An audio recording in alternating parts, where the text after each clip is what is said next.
Episode की starting में जो हमारा डिवॉल्वर रहता है वो कहता है कि हाँ ये वही लाशें हैं जिनके ऊपर हम लोगों ने राज किया और इन्हीं सबको मारा। और जो मिस्टर 116 टेंटिकल्स हैं उन्होंने लड़ाई के वक्त इन सभी के जो शील्ड हैं और स्वॉर्ड्स हैं उन सबको तोड़ दिया, लेकिन कुछ बच गए जो अभी भी हमारे लिए काफ़ी ज़्यादा महत्वपूर्ण है। तभी री अपने मुंह से बोलती है, वो बोलती है कि अगर मैं उस जगह होती तो मैं कोई भी सामान को चोट बिन पहुंचाए इन सारे ह्यूमंस को मार देती। जो मिस्टर डिवॉर रहते हैं वो चीज़ सुन के नीचे की तरफ देखते हैं, री की तरफ। तभी वो अपने फॉर्म को बदलने लग जाते हैं। वो अपने फॉर्म को बदलते बदलते एक ह्यूमन के फॉर्म में आ जाते हैं। अपने हाथ को वो आगे बढ़ाते हैं और री के सर के ऊपर अपना हाथ रखते हुए कहते हैं कि हाँ तुम ज़रूर ये चीज़ कर लेती। ये चीज़ सुनने के बाद जो री होती है वो काफ़ी ज़्यादा खुश हो जाती है, लेकिन तभी दूर से जो स्कल रहता है वो काफ़ी गुस्सा में होता है और वो कहता है कि हम यहाँ पे मीटिंग करने आए हैं किसी मज़े करने के लिए। आप ही बताएं कि ये कैसी जगह है। फिर तभी वो हंसते हुए कहता है कि यहाँ पे एक ऐसी तरह से मेरे को वाइब आ रही है कि इतनी प्यारी सी है। और वो हंसते हुए कहता है कि पहली बार जब वो आए थे, आप जब आए थे डिवॉल्वर सर, तो आपके बॉडी में कुछ चेंजेस है, पर इस बार तो 6 फिंगर्स हैं। तभी जो डिवॉल्वर रहता है अपने फिंगर की तरफ देख के कहता है कि हाँ तुम सही कर रहे हो, पिछली बार के ट्रांसफॉर्मेशन से ये थोड़ा सा बेहतर है हुआ है। तभी वो स्कल कहता है कि पिछली बार जब आप ट्रांसफॉर्म हुए थे तो आपके पास 42 दांत थे जिसकी वजह से आप बहुत क्रीपी लग रहे थे। फिर तभी जो री रहती है वो गुस्से से कहती है कि अपना मुंह बंद रखो वरना तुम्हारी हड्डियों को मैं तोड़ दूंगी। फिर तभी जो री कहती है कि मजाक बहुत हो गया, अब चलिए थोड़ी बहुत काम की बात पे आते हैं। और वो अपने हाथ में वो रिपोर्ट ले लेती है डंजन का और वो बताती है कि अभी जो ह्यूमंस आए थे उन्होंने हमारे 116 टेंटिकल्स वाले जो मॉन्स्टर है उसको बहुत ज़्यादा ही डैमेज किए जो अभी क्रिटिकल कंडीशन में। तभी जो मिस्टर डिवॉल्वर रहते हैं, जो मेन कैरेक्टर रहता है, वो हंसते हुए कहता है कि तुम्हें घबराने की कोई बात नहीं है। मिस्टर 111 की जो रीजनरेशन पावर है उसके बारे में तुम सोच भी नहीं सकते, और अगर वो क्रिटिकल कंडीशन में है तो कोई ना, उसे मरने दो, उसी जगह हम लोग नया गार्डियन ला देंगे। तभी जो मिस्टर स्कल रहता है वो कहता है कि सर अगर आप एक नए गार्डियन को लाने वाले हैं तो 2 लाइएगा क्योंकि मुझे अब क्विट करना है। फिर तभी जो मिस्टर रिवॉल्वर रहता है वो कहता है कि तुम्हारे साथ मेरा लाइफ टाइम का कॉन्ट्रैक्ट है तो तुम इस तरह से तो नहीं जा सकते। ये चीज़ सुन के जो मिस्टर स्कल रहता है वो शांत हो जाता है और चुपचाप बैठ जाता है। तभी जो मिस्टर डिवॉर रहते हैं वो कहते हैं कि जो ह्यूमंस यहाँ पे आ रहे हैं वो उसी मेरे डंजन के लिए आ रहे हैं। तभी मिस्टर स्कल कहते हैं कि हाँ मुझे लगता है तो अभी तक तो ह्यूमंस ने एक रेड फोर्स भी बना ली होगी। फिर तभी री कहती है कि जो भी जो ह्यूमंस आ रहे हैं उनके पास एक कम्युनिकेशन स्किल है जिसकी वजह से वो अपने मैजिक के थ्रू एक दूसरे से बात कर सकते हैं। तो इसके हिसाब से अभी तक इस डंजन की खबर तो हर जगह फैल चुकी हो। तभी जो मिस्टर डिवॉर रहते हैं अपने हाथ को जमीन पे पट्ट से पटकते हैं और वो कहते हैं कि ये ह्यूमंस भी मुझे बहुत तंग करते हैं, तो अब तुम लोग ध्यान से सुनो मेरे प्लान्स को। जो 111 जो था हमारा मॉन्स्टर उसकी जगह पे री चली जाएगी क्योंकि वो बहुत ज़्यादा क्रिटिकल कंडीशन में है और वो उस जगह को जाके संभालेगी और ह्यूमंस को ख़त्म करेगी। ये चीज़ सुन के जो री रहती है वो काफ़ी ज़्यादा खुश जाती है और वो इस काम के लिए मान जाती है। तभी वो स्कल्स को बोलते, वो जो मिस्टर डिवॉर रहते हैं वो स्कल को बोलते हैं कि तुम री की जगह पे चले जाओगे क्योंकि जो लोग रहते हैं वो ज़्यादातर री की जगह पे आते हैं और जब तुम री के साथ अपनी जगह बदल लोगे तो वो तुम्हारे पास आएंगे और तुम उन्हें हैंडल कर पाओ। तभी स्कल्स कहते हैं कि अगर वो सेंटर से आए तो आप क्या करेंगे। ये चीज़ सुन के जो मिस्टर डिवॉर रहते हैं वो हैरान हो जाते हैं क्योंकि उन्होंने इस चीज़ के बारे में तो सोचा ही नहीं होता। तो वो हंसते हुए कहते हैं कि अगर वो मेरे तरफ आए सीधा तो मैं उन्हें पूरा कच्चा खा जाऊंगा। ये चीज़ सुनने के बाद जो री रहती है वो काफ़ी ज़्यादा खुश होकर कहती है कि ये बहुत अच्छा सा प्लान है। फिर तभी री वापस बोलती है, मास्टर अभी जो ह्यूमंस आए थे वो काफ़ी ज़्यादा पावरफुल थे और वो अपने साथ वेपन्स भी लाए थे, तो आप ये बताइए कि हम उस स्वॉर्ड का क्या करें। मिस्टर डिवॉवर उससे बोलते हैं कि कोई किस स्वॉर्ड की बात कर रही हो तुम। फिर तभी जो स्कल रहता है वो उस लाशों की ढोरों के पास जाने लग जाता है और वहाँ पे जो लीडर रहता है, जो इस पार्टी को लीड करके आया रहता है कुछ पिछले एपिसोड में, उसकी स्वॉर्ड रहती है। वो स्कल जाके उस स्वॉर्ड को उठा के कहता है कि ये 36 मास्टरपीस है जिसे एक बहुत शानदार गोल्ड स्मिथ ने बनाया था। ये चीज़ सुनने के बाद जो मिस्टर डिवॉवर रहता है कि हाँ तुम सही बोल रहे हो कि ये वही मास्टरपीस है। फिर तभी मिस्टर डिवॉवर कहते हैं कि जो जो री के हाथ में जो वेपन है वो भी एक 36 मास्टरपीस है और ये दोनों ही वेपन बहुत पावरफुल है, किसी भी इंसान को या किसी भी मॉन्स्टर को बहुत आसानी से मार देते हैं। तभी स्कल कहता है कि आप बताइए हम इस स्वॉर्ड का क्या करें। अगर हमने इस स्वॉर्ड को किसी और मॉन्स्टर को दिया कि वो गार्ड कर सके इस डंजन को, तो हो सकता है कि जो ह्यूमंस भी ना आए तो वो उसे मार के ये शानदार सा जो वेपन है वो ले लें और इसकी वजह से हमें भी काफ़ी ज़्यादा दिक्कत हो सकती है। तभी मिस्टर डिवॉवर हंसते हुए कहते हैं कि चलो कोई ना, तुम भी तो एक स्वॉर्ड यूज़ करते हो, ऐसा करो, ये स्वॉर्ड तुम अपने पास खुद ही रख लो। ये चीज़ सुनने के बाद जो मिस्टर स्कल रहते हैं, उनको अपनी कानों पे भरोसा ही नहीं होता। वो कहते हैं क्या सच में? सच में क्या वो अपने पास ये रख सकते हैं? और ये चीज़ सुन के जो मिस्टर डिवाओ रहते हैं बहुत खुश हो जाते हैं और कहते हैं कि अगर आप यही चाहते हैं तो इसे मैं रखूँगी, मैं रखूँगा। फिर तभी जो वो लेडी रहती है मेड, वो कहती है कि मुझे कुछ नहीं मिला, और वो दूर खड़ी होके बहुत ज़्यादा गुस्से से उस कल तरफ देख रही होती है। फिर तभी अब हमें बताया जाता है कि इस डंजन में टोटल 3 तरह के मॉन्स्टर हैं। एक री, एक स्कल और ये खूंखार जानवर जो है मिस्टर डिवॉवर। हमारा दूसरा सीन दिखाया जाता है जहाँ पे जो री रहती है वो बोलती है कि सर अब आप बताएं कि हम ये सारे जो डिस्ट्रीब्यूशन से जो इनकम है उसे कैसे करें। तभी मिस्टर डिवॉवर बोलते हैं कि जैसे हम लोग हमेशा करते आ रहे हैं, जो आइटम हमारे डंजन के मॉन्स्टर को ज़रूरत है वो आइटम हम लोग उन्हें दे दें, और जो आइटम नहीं ज़रूरत है उन्हें सेल कर दिया जाए। ये चीज़ सुन के जो री रहती है वो कहती है कि बहुत अच्छा आइडिया, तो मैं सेल करने के जा रही हूँ। फिर तभी जो री कहती है वो बोलती है कि ये जो मैजिक आइटम्स हैं जिनके ऊपर माना क्रिस्टल है उनका क्या करें। फिर तभी जो वो रहते हैं मिस्टर रिवॉल्वर, वो बोलते हैं कि हाँ इनका भी मैं करता हूँ इंतज़ाम, मैं जा रहा हूँ ह्यूमन विलेज और मैं वहाँ जाके ये सब चीज़ें सेल कर दूंगा। ये चीज़ सुनने के बाद जो दोनों री और वो स्कल रहता है वो दोनों ही हैरान हो जाते हैं और वो चिल्ला के कहते हैं कि आप नहीं जा सकते।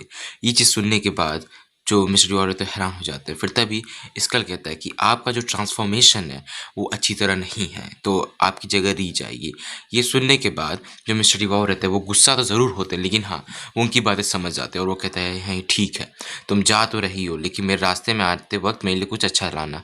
ये चीज़ सुनने के बाद हमारा दूसरा सीन दिखाया जाता है जहाँ पे जो री रहती है डंजन से बाहर आ चुकी रहती है और वो ऊपर देखते हुए कहती है कि आज का मौसम बहुत अच्छा है, और फिर वो वहाँ से चली जाती है एक गोल्ड स्मिथ के पास। वहाँ उस गोल्ड स्मिथ के पास जाने के बाद वो उसे क्रिस्टल दिखाती है, जहाँ पे गोल्ड स्मिथ वो क्रिस्टल देखते हुए कहता है कि ये क्रिस्टल मैं नहीं खरीद सकता। ये सुनने के बाद जो री रहती गुस्सा होकर कहती कि क्यों नहीं खरीद सकते। फिर तभी वो जो गोल्ड स्मिथ रहता है वो नीचे से एक क्रिस्टल निकालता है और वो क्रिस्टल निकाल के टेबल पर रख देता है, और वो क्रिस्टल साइज में बाकी क्रिस्टल से काफ़ी छोटा रहता है। और फिर वो कहता है कि ये देखिए आपके जो क्रिस्टल्स है वो और ज़्यादा अच्छे ग्रेड के लेकिन मेरे कम के हैं, और इस तरह के क्रिस्टल खरीदने के लिए इंसान को 10 साल काम करने पड़ते हैं, तब जाके वो इस तरह के क्रिस्टल पाता है। और अगर आप इस तरह के क्रिस्टल सेल करना चाहती हैं तो आपको या तो कैपिटल जाना पड़ेगा या फिर मैजिक टावर जाना पड़ेगा। री सोचती है कि मुझे तो कभी कैपिटल जाना नहीं है, लेकिन मैं मैजिक टावर भी नहीं जाना चाहती, लेकिन मुझे मेरे मिस्टर डिवॉवर के लिए जाना पड़ेगा। और फिर वहाँ से वो अपना वो थैला उठा लेती है जिसमें क्रिस्टल्स होते हैं, फिर वहाँ से जाने लग जाती है। उससे जाता हुआ जो देखता है वो गोल्डस्मिथ, और वो जब नीचे देखता है तो वहाँ पे एक बचा रहता है वो क्रिस्टल। फिर वो उस क्रिस्टल को उठाते हुए उस लड़की से बोलता है कि तुमने अभी अपना एक क्रिस्टल छोड़ दिया। तभी वो लड़की पीछे की तरफ मुड़ती है री, और वो उस गोल्डस्मिथ को कहती है कि ये तुम्हारी टिप है जो तुमने मेरे को इन्फॉर्मेशन दी उसके लिए। ये चीज़ सुनने के बाद वो जो गोल्डस्मिथ होता है काफ़ी ज़्यादा हैरान हो जाता है। फिर तभी हमारा सीन शिफ्ट होता है, हमें मैजिक टावर को दिखाया जाता है जहाँ पर जो री रहती है पहुँच चुकी रहती है। वहाँ पे जाने के बाद वहाँ का एक मेज़ रहता है, वो कहता है कि गिल्ड मास्टर ऊपर रहती हैं, मैं आपको उनके पास लेके चलता हूँ। और जो री रहती है वो गिल्ड मास्टर के सॉरी वो जो मेज़ रहता है उसके पीछे पीछे जाने लग जाती है, और वो अपने मन में बोलती है कि ये जो टावर है इस टावर के सबसे टॉप में ही वो गिल्ड मास्टर है। इसी तरह जो डंजन है वो भी इसी तरह ही रहता है, और ये थोड़ा सा मेरे लिए सिमिलर लग रहा है। फिर तभी वो टॉप पे पहुंच जाती है री, और वहाँ पे टॉप पे पहुंचने के बाद वो अपने सामने तरफ देखती है जहाँ पे जो गिल्ड मास्टर रहती है वो बैठी रहती है, और फिर वो उससे स्वागत करती है उसके यहाँ आने के बाद। फिर तभी जो री रहती है वो उसके मानव को सेंस करती है और वो कहती है कि ये थोड़ी बहुत ज़्यादा पावरफुल है। और फिर तभी वो जो रहती है गिल्ड मास्टर, वो कहती है कि तुम एक बच्ची हो और मैं तुम्हें इग्नोर करने वाली, लेकिन तुम्हारे पास ऐसे माना क्रिस्टल्स हैं जो तुम मेरे को शेयर करना चाहती हो, इसमें मेरे को क्यूरियोसिटी आ गई और इसलिए मैंने तुम्हें ऊपर बुला लिया, तो मुझे निराश मत करना। फिर तभी जो री रहती है वो अपने थैले से उन सारे माना क्रिस्टल को उसके सामने गिराने लग जाती है। ये चीज़ देख के जो वो गिल्ड मास्टर रहती है वो काफ़ी हैरान हो जाती है, कितने माना क्रिस्टल वो भी हाई ग्रेड के हैं, कुछ तो ए ग्रेड के हैं और कुछ तो एक ग्रेड से भी ज़्यादा है। ये चीज़ वो अपने मन में सोच रही होती है। तभी वो री से बोलती है कि आखिर तुम ये तेज जो क्रिस्टल है वो कहाँ पाई। और तभी वो री के बालों की तरफ देखती है और वो कहती है कि ये तो कैपिटल की फैमिली 8 वाले फैमिली में से ये उनकी शायद बेटी हो सकती है क्योंकि उन्हीं के ये सफ़ेद बाल रहते हैं। ये सुनने के बाद वो हंसती रहती है और कहती है कि ये नोबेल है तो उसको इतना ज़्यादा नहीं पता होगा। फिर तभी वो कहती है कि हाँ मैं तुमसे डील करूँगी, मुझे ये सारे चाहिए, बदले में मैं तुम्हें 50 गोल्ड कॉइन दूंगी पर हिसाब से। तभी जो री रहती है वो सोचती है कि वो गोल्डस्मिथ बोल रहा था कि इस तरह के एक खरीदने के लिए हमें 10 साल लगते हैं।